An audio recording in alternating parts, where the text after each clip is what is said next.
বন্যায় মৃতের সংখ্যা বেড়ে 52। ভয়াবহ খাদ্য সংকটের মুখে দুর্গতরা, ক্ষতিগ্রস্তদের চিকিৎসা সেবায় 595 মেডিকেল টিম। টিএসসিতে ছাত্র আন্দোলনের ত্রাণ সংগ্রহে আজও অভূতপূর্ব সাড়া। ব্যবস্থাপনা সামলাতে হিমশিম অবস্থা উচ্ছ্বসিত শিক্ষার্থীরা। বন্যায় বিপর্যস্ত কৃষি পুনরুদ্ধারে কৃষি বিশ্ববিদ্যালয়গুলোর কাজ শুরু। তৈরি হচ্ছে বিনামূল্যে বিতরণের বীজ চারা। স্থানীয় অফিসে ক্ষয়ক্ষতির তথ্য দেওয়ার আহ্বান।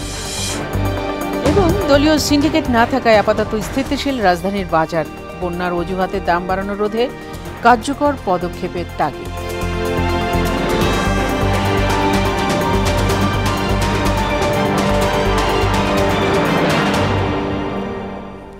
আসসালামু আলাইকুম। মোহনার সংবাদে সবাইকে স্বাগত। শুনছিলেন শিরোনাম, সঙ্গে আছি ফাতেমা রশিদ। এবার বিস্তারিত। দেশের বন্যা কবলিত অধিকাংশ এলাকা থেকে পানি নামতে শুরু করেছে, তবে ধীর গতিতে পানি কমায় পরিস্থিতির উন্নতি হচ্ছে না খুব একটা। বিভিন্ন সড়ক থেকে পানি কিছুটা নামলেও এখনও বাড়িঘর তলিয়ে রয়েছে, ফলে দুর্ভোগ কমেনি বানভাসী মানুষের। বিভিন্ন দুর্গম এলাকায় এখনও ত্রাণ না পৌঁছানোর সংকটে আছেন ওই সব জায়গার বাসিন্দারা। পর্যাপ্ত চিকিৎসা সেবাও পাচ্ছেন না অনেকে। বাড়ছে পানিবাহিত নানা রোগব্যাধি। দেশের দক্ষিণ পূর্বাঞ্চলের 11 জেলায় বন্যায় মৃতের সংখ্যা বেড়ে 52 জনে দাঁড়িয়েছে। বৃহস্পতিবার একদিনেই পানির বন্দিদশা থেকে মুক্ত হয়েছে 1,54,975 পরিবার। এতে পানিবন্দী পরিবারের সংখ্যা কমে দাঁড়িয়েছে 10,72,000। একই সঙ্গে গত 24 ঘন্টায় ক্ষতিগ্রস্ত মানুষের সংখ্যাও 3,42,271 জন কম হয়েছে। 54,80,463 জন। ক্ষতিগ্রস্তদের চিকিৎসা সেবা দিতে মোট 595টি মেডিকেল টিম চালু রয়েছে। বন্যা পরিস্থিতি উন্নতি হলেও ফেনী শহর এবং গ্রামাঞ্চলের বিস্তীর্ণ এলাকা এখনও পানিতে তলিয়ে আছে। খাদ্য, বাসস্থান, সুপেয় পানি এবং গ্যাস ও বিদ্যুৎ সংকটে বিপর্যস্ত জনজীবন। সার্বিক অবস্থা জানাচ্ছে সহকর্মী তোফাইল নিলয়। বন্যার পরিস্থিতি যতই দিন যাচ্ছে ততই উন্নতির দিকে, তবে বিভিন্ন এলাকা থেকে পানি নামার সাথে সাথে দেখেছি ক্ষয়ক্ষতির চিহ্নগুলো আসলে ফুটে উঠছে। আমরা এখানে এই মুহূর্তে রয়েছি ফুলগাজী উপজেলার দরবারপুর ইউনিয়নের জগৎপুর গ্রামে। আসলে এই গ্রামের প্রায় 1.5 কিলোমিটার সড়কে আসলে দেখেছি যে প্রায় 13টি ভাঙন, মুহুরী নদীর 13টি ভাঙনে আসলে এখানকার মানুষ আসলে জনজীবন আসলে একেবারেই চন্দ্রপতন হয়েছে। এখানকার মানুষের মুহুরী নদীর ভাত ঘেঁষা যে সকল বাড়িঘরগুলো রয়েছে সেসব বাড়িঘরগুলোতে আসলে আমরা দেখেছি পানির জোয়ারে ভাসিয়ে নিয়ে গেছে। এখানকার আসলে মানুষের যে দুর্ভোগ সেটি কিন্তু তীব্র থেকে তীব্র আকার ধারণ করছে। এছাড়া মানুষের যে বাড়িঘরগুলো রয়েছে তারা এখন আসলে পুনঃসংস্কারের জন্য আসলে বিভিন্ন সংস্থার কাছে তারা জোর দাবি জানাচ্ছেন। আমরা এখন একজন এখানকার বাসিন্দাদের সাথে কথা বলবো। আসলে এখানকার যে মানুষের দুর্ভোগ সেটি আসলে কেমন দেখছেন? আসসালামু আলাইকুম। ফুলগাজী উপজেলার জগৎপুর গ্রামের নদী ভাঙনের চিত্র খুবই ভয়াবহ। এখানে আমাদের 1.5 কিলোমিটার রাস্তায় প্রায় 13টি জায়গায় ছোট বড় ভাঙন পড়ছে নদীর বেড়ি বাঁধে। এখানে বন্যা পানির স্রোতে মানুষের অনেকগুলো ঘরবাড়ি ক্ষতিগ্রস্ত হয়েছে এবং জনজীবন চরমভাবে বিঘ্নিত হয়েছে। এখনও মানুষ অনেক দুর্ভোগে আছে। রাস্তাঘাটের অবস্থা খুবই খারাপ। এগুলা বাঁধগুলা যদি বাঁধা না হয় তাহলে পরবর্তীতে মানুষের অবস্থা আরও অনেক কঠিন থেকে কঠিনতর হবে। ধন্যবাদ। আসলে আপনি শুনছিলেন যে এখানকার যে বাসিন্দারা রয়েছে তারা আসলে যে মানবতার জীবনযাপন করছে, এখানকার যে খাদ্য সংকট সেটি কিন্তু আসলে দিন দিন তীব্র থেকে তীব্র আকার করছে। তবে শুকনো খাবার চেয়ে এখানকার মানুষদের জন্য এখন ভারী খাবার যেমন চাল ডাল সহ এইসব প্রয়োজনীয় নিত্য প্রয়োজনীয় পণ্যের কিন্তু প্রয়োজন হয়ে পড়েছে বলে এখানকার বাসিন্দারা জানিয়েছেন। তো এই ছিল আমার কাছে বন্যার সর্বশেষ তথ্য ফুলগাজী থেকে। এবার কুমিল্লার বন্যা পরিস্থিতি জানাতে সরাসরি যোগ দিচ্ছেন সহকর্মী শাহাবুদ্দিন। শাহাব, কুমিল্লায় বন্যার অবস্থা আজ কেমন দেখছেন?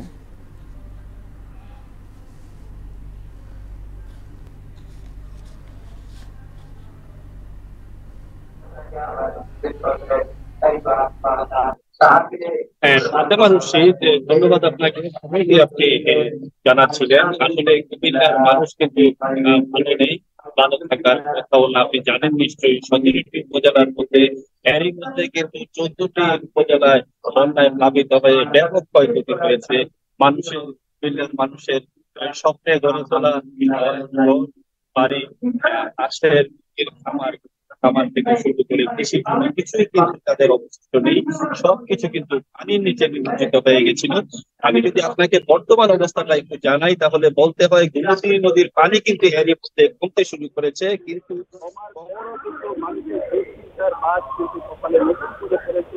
এজন্য কারণ তারা যে পূর্বের অবস্থায় ফিরে যাবে গড়দৌড় কিছু কিন্তু তাদের অবশিষ্ট নাই, সবকিছু কিন্তু পানির নিচে নিমজ্জিত হওয়ার কারণে বন্যার পরবর্তী সময়ে তারা যুদ্ধে বিধ্বস্ত যে ঘরবাড়ি যেরকম থাকার কথা ঠিক তেমনি কিন্তু অবস্থা, তাদের ঘরবাড়ির কোনো কিছু কিন্তু অবশিষ্ট নাই, সবকিছু কিন্তু পানির নিচে নিমজ্জিত হওয়ার কারণে তারা এখন তাদের স্বপ্নের যে ঘরদূর সেখানে তারা পূর্বের অবস্থায় ফিরে যাওয়াই কিন্তু তাদের জন্য এখন সবচেয়ে বেশি চ্যালেঞ্জিং।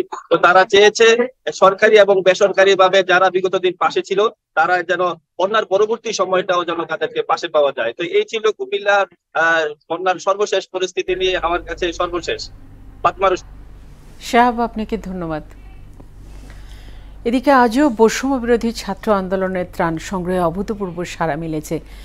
বিভিন্ন শ্রেণী পেশার মানুষের দেওয়া বিভিন্ন ত্রাণ সামগ্রীতে উপচে পড়েছে ভান্ডার। মানুষের ব্যাপক অংশগ্রহণে উচ্ছ্বসিত শিক্ষার্থীরা। দেশের জন্য কাজ করতে পেরে আনন্দিত তারা। লাইনে দাঁড়িয়ে হাতে হাতে ত্রাণ সামগ্রী বহন করছে সকল বয়সী মানুষ। স্বেচ্ছাশ্রমের এমন নজির নিকট অতীতে খুব বেশি দেখা যায়নি বলে জানান ত্রাণ সামগ্রী দিতে আসা মানুষ।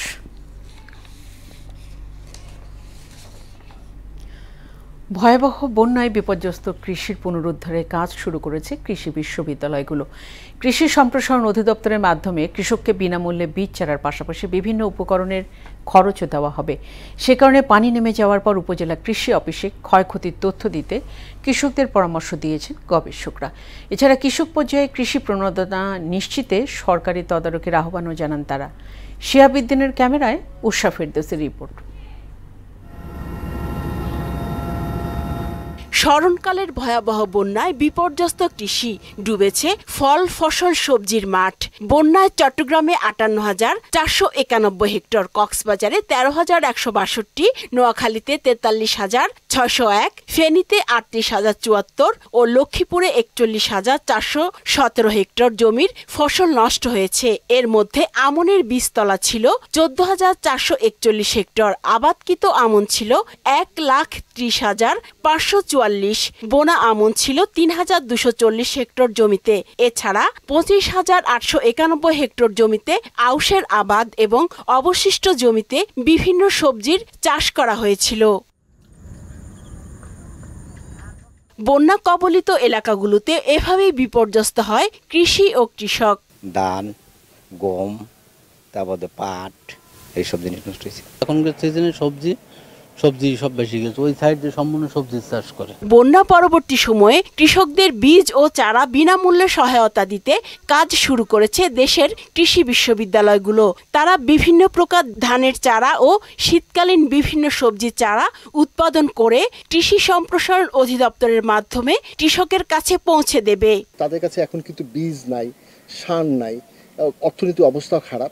আমরা যেটা চিন্তা করছি, বিভিন্ন বিশ্ববিদ্যালয়ের অথবা ডিএর মাধ্যমে হেল্প নিয়ে আমরা চেষ্টা করছি। কিছু কিছু জায়গায় দেখা যাবে যে উইন্টার সিজনে ইরিগেশনের জন্য টেকনিক লাগবে, অথবা জমি তৈরি করার জন্য তার পাওয়ার টিলারের খরচ আছে। এই টোটাল জিনিসগুলো সাপোর্ট কিভাবে দেওয়া যায় সেটা নিয়ে আমরা চিন্তা করছি।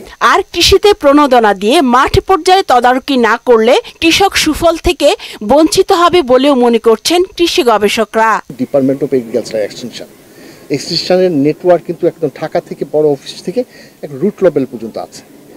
এই মাধ্যমে যদি তারা কৃষকের পর্যায়ে যদি তাদের তত্ত্বাবধানটা বাড়িয়ে দেয় এবং প্রণোদনাগুলো তাদের কাছে এনশিওর করে যে কৃষকের কাছে পৌঁছলে কিনা তদারকি করে, তাহলে কিন্তু কৃষক লাভবান হবে এবং তারা কৃষিকাজে ফিরে এসে আমাদের দেশে অর্থনৈতিক আবার চাকাকে সচল করতে পারবে। বন্যায় তলিয়ে গেছে বিস্তীর্ণ এলাকার আমন ধানের বীজতলা, নষ্ট হয়েছে রোপা আমনের ক্ষেত।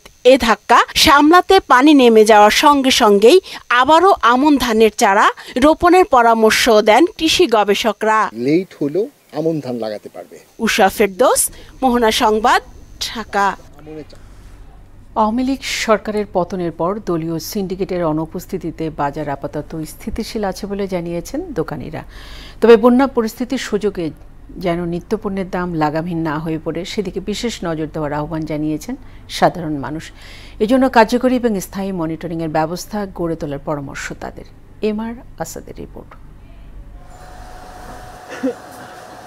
মোহাম্মদপুর টাউন হল বাজারের দোকানি মোহাম্মদ আলমগীর চাল, ডাল, আলু, পেঁয়াজ, ভোজ্য তেল সহ নিত্যপণ্যের দোকান তার। বাজার পরিস্থিতি নিয়ে কথা হয় তার সঙ্গে।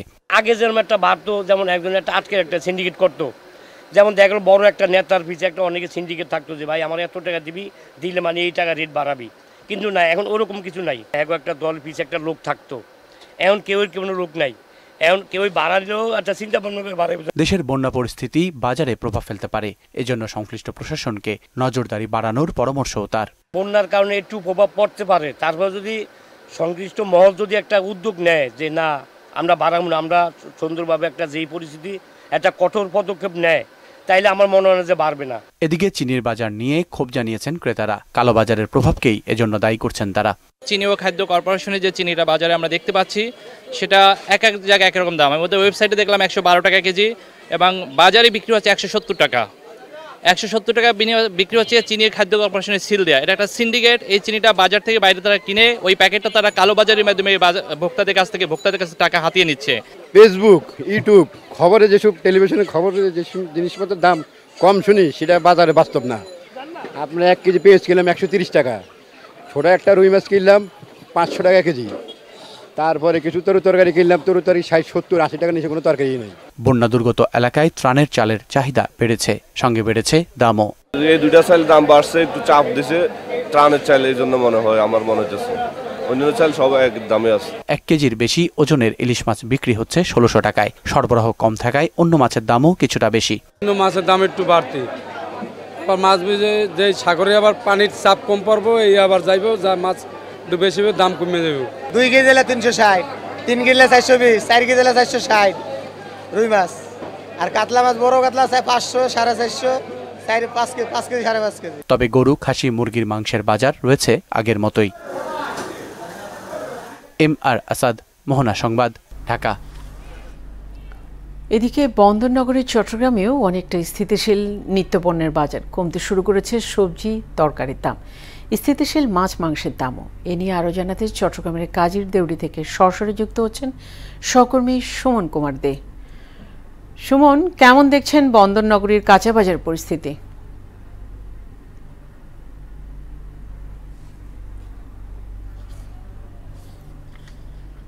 চট্টগ্রাম নগরীর যে কাজী ডেরি কাঁচা বাজারে আমরা সকাল থেকে চট্টগ্রামের বিভিন্ন বাজারে ঘুরে দেখেছি।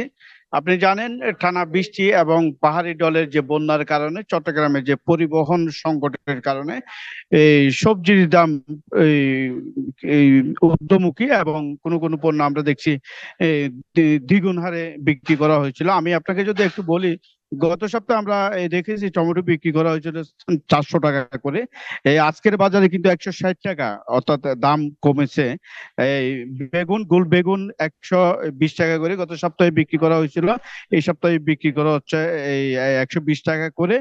আমরা ঢেঁড়স বিক্রি করা হয়েছিল 100 টাকা, আজকের বাজারে বিক্রি করা হচ্ছে 70 টাকা, অর্থাৎ কেজিতে 30 টাকা কমেছে। আমরা বরবটি বিক্রি করা হয়েছিল গত সপ্তাহে 160 টাকা, এই সপ্তাহে বিক্রি করা হচ্ছে 120 টাকা। শসা বিক্রি করা হয়েছিল 100 টাকা, আজকের বাজারে কিন্তু বিক্রি করা হচ্ছে 80 টাকা করে। আমরা ঝিঙ্গা রয়েছে এখানে, গত সপ্তাহে 120 টাকা করে বিক্রি করা হয়েছিল, আজকের বাজারে 100 টাকা করে বিক্রি করা হচ্ছে। পটল রয়েছে, পটল 100 টাকার পটল বিক্রি করা হচ্ছে 70 টাকা করে। আমরা কাঁকরোল দেখতে পাচ্ছি, সেটি বিক্রি করা হয়েছে গত সপ্তাহে 120 টাকা, এই সপ্তাহে বিক্রি করা হচ্ছে এই 100 টাকা। আর কাঁচামরিচ 1000 টাকা পর্যন্ত বিক্রি করা হয়েছিল, আজকের বাজারে কাঁচামরিচ বিক্রি করা হচ্ছে 200 টাকা করে। আমরা দেখেছি আসলে এই নিত্যপণ্যের বাজার কমতে শুরু করেছে এবং অন্যদিকে মুরগির বাজারে গত সপ্তাহে যে 180 টাকা করে বিক্রি করা হয়েছিল, এই সপ্তাহে বিক্রি করা হচ্ছে 170 টাকা করে। সোনালী মুরগি বিক্রি করা হচ্ছে 280 টাকা করে। আমরা অন্যদিকে দেখেছি ডিমের বাজার, ডিমও গত সপ্তাহে 170 টাকা ডজন প্রতি বিক্রি করা হয়েছিল, আজকের বাজারে বিক্রি করা হচ্ছে 160 টাকা করে, অর্থাৎ 10 টাকা কমেছে ডজন প্রতি। আর মাছের দাম কিন্তু অপরিবর্তিত রয়েছে। গত সপ্তাহে যে মাছ, যেমন লইট্টা মাছ বিক্রি করা হয়েছিল আপনার 280 টাকা করে, এই সপ্তাহে বিক্রি করা হচ্ছে। এখানে কিন্তু বাজারে প্রচুর মাছ রয়েছে। এই রুই কাতলা আমরা দেখতে পাচ্ছি, রুই কাতলা 400 থেকে 450, এবং বড় যেগুলো রয়েছে সেগুলো কিন্তু 500 টাকা করে বিক্রি করা হচ্ছে। ইলিশ মাছ রয়েছে, ইলিশ মাছ বিক্রি করা হচ্ছে আগের থেকে কিছুটা কমেছে, অর্থাৎ এই 14 থেকে 2000 টাকা পর্যন্ত দামের বিক্রি করা হচ্ছে। আমরা অন্যদিকে দেখেছি খাসির মাংস এবং গরুর মাংস আগের দামে বিক্রি করা হচ্ছে। তো এখানকার যারা ক্রেতা এই রয়েছে, অনেকের সাথে আমাদের কথা হয়েছে, তারা বলছে যে কয়েকদিন আগে যে দ্বিগুণ হারে যে সবজির দাম বেড়েছে সেটি কমতে শুরু করেছে। তারা বলছেন আরো কমে আসবে যদি বাজার তদারকি সংস্থা যারা রয়েছে তারা যদি সঠিকভাবে বাজার মনিটরিং করা হয়, তাহলে কিন্তু এই নিত্যপণ্যের বাজার সাধারণ মানুষের নাগালে চলে আসবে বলে তারা আমাদেরকে জানিয়েছেন। অন্যদিকে আমরা ভোক্তা অধিকার সংরক্ষণ অধিদপ্তরের কর্মকর্তারা আমরা দেখছি বিভিন্ন বাজারে তারা এই মনিটরিং করছেন এবং বাজার তদারকি করছেন। তারা বলছেন কেউ যেন পণ্যের দাম বাড়াতে না পারে, তারা সজাগ রয়েছে। তো এই ছিল চট্টগ্রাম থেকে আমার কাছে সর্বশেষ। ফাতেমা। সুমন, আপনাকে ধন্যবাদ। ছুটির দিনেও ঢাকা চট্টগ্রাম মহাসড়কে তীব্র যানজট। ঢাকা চট্টগ্রাম মহাসড়কে নারায়ণগঞ্জের সিদ্ধিরগঞ্জের সাইনবোর্ড থেকে মদন এলাকা পর্যন্ত চট্টগ্রামমুখী লেনে তীব্র যানজট সৃষ্টি হয়েছে। সকাল থেকে শুরু হয়ে সেটি বেলা 11টা পর্যন্ত অব্যাহত ছিল। সংশ্লিষ্টরা বলেন, মহাসড়কে যানজট নিরসনে হাইওয়ে পুলিশ এখনও পুরোপুরি দায়িত্ব পালন করছেন না। এ কারণে যানজট সৃষ্টি হচ্ছে। শিমরাইল এলাকায় হাইওয়ে পুলিশের কোনো সদস্যকে যানজট নিরসনে দায়িত্ব পালন করতে দেখা যায়নি। পরিবহন শ্রমিক ও প্রত্যক্ষদর্শীরা জানান, শুক্রবার ভোরের দিকে ঢাকা চট্টগ্রাম মহাসড়কের চট্টগ্রামমুখী লেনে যান চলাচল হঠাৎ বন্ধ হয়ে যায়। এতে চট্টগ্রামমুখী লেনে যানবাহন চলাচলে বিঘ্ন ঘটে। চট্টগ্রাম বন্দরে আটকা পড়েছে শুল্কমুক্ত সুবিধায় সাবেক সংসদ সদস্যদের আনা কয়েক ডজন বিলাসবহুল গাড়ি। তবে এগুলো বন্দরে আসার আগেই সংসদ বিলুপ্ত হওয়ায় শুল্ক ছাড়া পাচ্ছেন না আমদানিকারকরা। এ অবস্থায় 1 কোটি টাকায় আমদানি করা এসব গাড়ি ছাড়াতে শুল্ক গুনতে হবে অন্তত 6 কোটি টাকা। চট্টগ্রাম থেকে আব্দুল হকের ক্যামেরায় সুমন কুমারদের রিপোর্ট, জানাচ্ছেন তানজিদ ভুইয়া। দ্বাদশ সংসদের সদস্যদের নামে শুল্ক সুবিধার আওতায় ইতিমধ্যেই চট্টগ্রাম বন্দরে ভিড়েছে জাপান ও সিঙ্গাপুর থেকে আমদানি করা 50টি বিলাসবহুল গাড়ি, যার মধ্যে রয়েছে Toyota Land Cruiser, Toyota jeep, Toyota LC station wagon সহ বিভিন্ন মডেলের 4000 সিসি ইঞ্জিন ক্যাপাসিটির গাড়ি। জানা গেছে, সদ্য বিলুপ্ত সংসদের ডেপুটি স্পিকার শামসুল হক টুকু, সাবেক মন্ত্রী ডক্টর আব্দুর রাজ্জাক এবং সাবেক এমপি তোফাজ্জল হোসেন চৌধুরী মায়া, সৈয়দ সাইদুল হক সুমন, চিত্রনায়ক ফেরদৌস ও ক্রিকেটার সাকিব আল হাসান সহ অন্যরা গাড়িগুলোর ক্রেতা।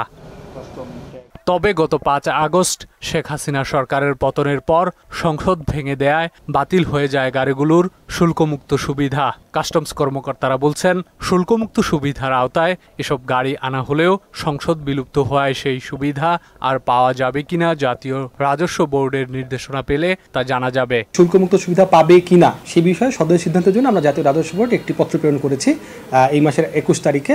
সেই চিঠির জবাব পাওয়ার পরে সেই চিঠির আলোকে জাতীয় রাজস্ব বোর্ডের নির্দেশনার আলোকে ব্যবস্থা গ্রহণ করা হবে। সংসদ বিলুপ্ত হওয়ায় শুল্কমুক্ত সুবিধায় গাড়িগুলো খালাসের সুযোগ নেই বলে জানান এই সিএনএফ নেতাও। এনবিআর থেকে পারমিশন নিয়ে এসে এটার যেহেতু একটা ব্যত্যয় হয়েছে, উনি যেই কাগজটা সাবমিট করে এটা ছাড়াতে চান সেটা তো এখন আর বৈধ নেই। সুতরাং যদি এনবিআর থেকে পারমিশন নিয়ে এসে তিনিও গাড়িটা নিতে চান, এটার জন্য যথাযথ যা শুল্ক করা সেগুলি পরিশোধ করে নিয়ে যেতে চান, নিতে পারবেন। আর বন্দর কর্তৃপক্ষ বলছে, কাস্টমস ও জাতীয় রাজস্ব বোর্ডের নির্দেশনা অনুযায়ী এসব গাড়ির ছাড়পত্র দেওয়া হবে। এখনো পর্যন্ত অনেক দামি গাড়ি, বিলাসী গাড়ি আমাদের এখানে আছে। সেটা আমাদের আগের এমপি মহোদয়েরও হতে পারে বা অন্যান্য ব্যবসায়ীদেরও হতে পারে। তবে সেটা আমরা জানতে পারবো যে কাস্টমস থেকে ডকুমেন্ট সাবমিশনের পরে, এবং কাস্টমস বা এনবিআর কর্তৃক যে সিদ্ধান্ত নেওয়া হয় সেই সিদ্ধান্ত অনুযায়ী চট্টগ্রাম বন্দর কর্তৃপক্ষ সেগুলো ছাড়করণের ব্যাপারে সিদ্ধান্ত গ্রহণ করবে।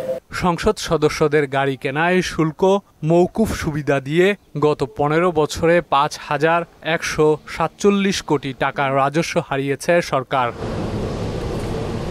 তানজিদ ভুইয়া, মোহনা সংবাদ। শেষ করব মোহনা সংবাদ যাওয়ার আগে শিরোনামগুলো আরও একবার।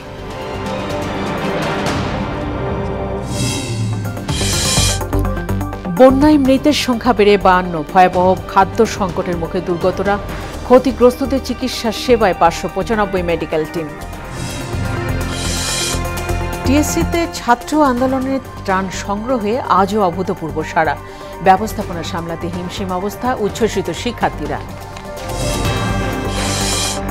বন্যায় বিপর্যস্ত কৃষি পুনরুদ্ধারে কৃষি বিশ্ববিদ্যালয়গুলোর কাজ শুরু, তৈরি হচ্ছে বিনামূল্যে বিতরণের বীজ চারা, স্থানীয় অফিসে ক্ষয়ক্ষতির তথ্য দেওয়ার আহ্বান। এবং দলীয় সিন্ডিকেট না থাকায় আপাতত স্থিতিশীল রাজধানীর বাজার, বন্যার অজুহাতে দাম বাড়ানো রোধে কার্যকর পদক্ষেপের তাগিদ। এই ছিল মোহনা সংবাদে। পরবর্তী সংবাদ বিকেল 5:30টায়। এর আগে সংবাদ এক নজরে দেখবেন বেলা 3টায়। মোহনার সবশেষ খবর জানতে ভিজিট করুন www.mohana.tv। সংবাদ দেখতে পারেন ফেসবুক, ইউটিউবে। এতক্ষণ সঙ্গে থাকার জন্য সবাইকে ধন্যবাদ।